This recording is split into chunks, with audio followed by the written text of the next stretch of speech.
4 సంవత్సరాలు 5 సంవత్సరాల నుంచి గడ్డి మందు కొడుతున్నావు కదా, అంతకుముందు అంటే కూలీలు ఉన్నారులే మామూలుగా పొలానికి ఏ పని చేయడానికి ఇబ్బంది లేదు. మరి ఈ సంవత్సరము ఏమన్నా గడ్డి మందు తెచ్చి ఏమన్నా కొట్టినరా? కొట్టలే, పారేసినాము. నేను మావాడు కొడతానంటే మేము పారేసి ఇచ్చినాం. గడ్డి మందు కొట్టకుండా కొట్టకూడదు అంటే నేలకు పాడైద్ది అట్లయినా నేల పాడైపోద్దని కొట్టడం లేదు. దానివల్ల ఏమన్నా ఇప్పుడు అదే కాకుండా మనుషులకు క్యాన్సర్లు అట్లా వస్తాయని తెలుసునా? తెలుసు, గడ్డి మందు కొడితేనే క్యాన్సర్ వచ్చాయి. అదే అవన్నీ తెలుసు కాబట్టి సర్లే మీ ద్వారా 10 మంది తెలుస్తాను ఇట్లా వీడియో తెచ్చున్నా.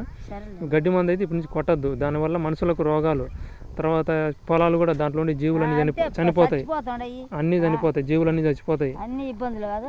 అందుకని ఇప్పటి నుంచైనా తెలుసుకొని మీకు వీడియో తీయడం ఎందుకంటే మీరు ఎట్లా అదే గడ్డి మందు పారేశారని తెలిసి నేను వీడియో తీస్తున్నా మీకు. మీ ద్వారా మళ్ళీ 10 మంది తెలుసుకుంటారు కదా గడ్డి మందు వల్ల ఇంత ఇంత ఇంత నష్టం అని.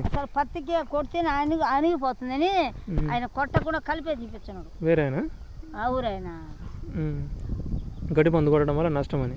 నష్టం వచ్చినది, పత్తి అణిగిపోతుండే. అది గడ్డి మందు కొట్టుకుని 100-200 మంది పెట్టి తీపిచ్చిండు. కలుపు 200 మంది కలుపు మనుషులు పెట్టి తీపిచ్చిండు. అందుకని ఇప్పటి నుంచి అయినా కానీ ఎవరికైనా కానీ ఒకవేళ తెలిసిన వాళ్ళు గడ్డి మందు కొడుతున్నా కొట్టని కాక మీరైతే అసలు కొట్టద్దు. మేము అసలు కొట్టం, నేను ఇప్పుడే కానీ ఆ గడ్డి మందుకు దానికి ప్రత్యామ్నాయం పరిష్కారం నేనైతే వెతుకులాడినా, తర్వాత చెప్తా. అయితే నేను చెప్పిన విధానం మీరు పాటిస్తే మళ్ళీ నాకు ట్యాక్సీలు కట్టాలి.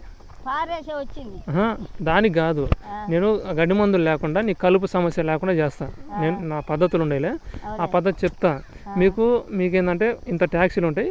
తర్వాత దేవుని హుండీలో కూడా డబ్బులు వేయాలి. అంటే రామరాజ్యం రావాలంటే దానికి హుండీ ఉంటుంది అనమాట. రామరాజ్యానికి సంబంధించిన హుండీ పెడతా నేను. మీకు నచ్చినంత మీరు దాంట్లో ముడుపులు వేయచ్చు అనమాట. వేస్తారు కదా. అంటే గడ్డి ఇప్పుడు ఆయన 200 మంది పెట్టి కలుపు తీసిండు, ఆ 200 మంది లేకుండా నేను కలుపు పరిష్కారం చూపిస్తాను అనమాట. పరిష్కారం చూపించాను అనుకో, నాకు డబ్బులు ఇవ్వచ్చు కదా. అందుకని ఆ డబ్బులు కూడా నేను స్వప్రయోజనాలకు కాకుండా లోక కళ్యాణానికి ఉపయోగిస్తాను. అంటే ప్రకృతిని కాపాడడానికి కావచ్చు, అడవులను కాపాడడానికి కావచ్చు, మట్టిని కాపాడడానికి కావచ్చు, అన్నిటికీ నేను మీరు ఇచ్చే ఆ ట్యాక్స్ ఉంటాయి కదా దానికి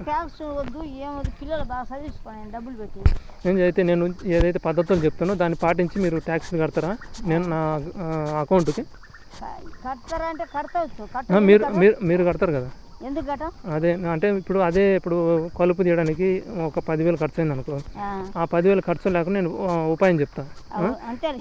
ఉపాయం చెప్తా, ఇంకా మీకు నచ్చింది అనుకో పాటిస్తే కినా. నేను చెప్పిన పద్ధతి పాటించుకుని వాళ్ళ పద్ధతి పాటిస్తే నాకేం రూపాయి కూడా ఇవ్వద్దు.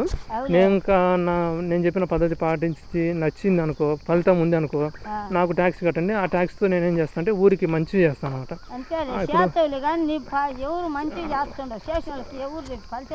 వాళ్ళు చేయట్లేదు కాబట్టి నాకు ట్యాక్సీలు కడితే నేను మంచి పనులు చేస్తాను అనమాట. సర్లే, నేను చెప్పిన పద్ధతులు పాటిస్తే మీరు ట్యాక్సీలు కడతారు కదా, మీ వరకు కడతారు కదా. సర్లే, మరి మీరు ఇంత నాకు అదే మేలు చేయడం కోసం అంటే లోక కళ్యాణానికి మీరు ఇంత 4 మాటలు చెప్పినందుకు కూడా నాకు అదే నా ఛానల్ తరపున మీకు ధన్యవాదాలు. సర్లే, సర్లే అయితే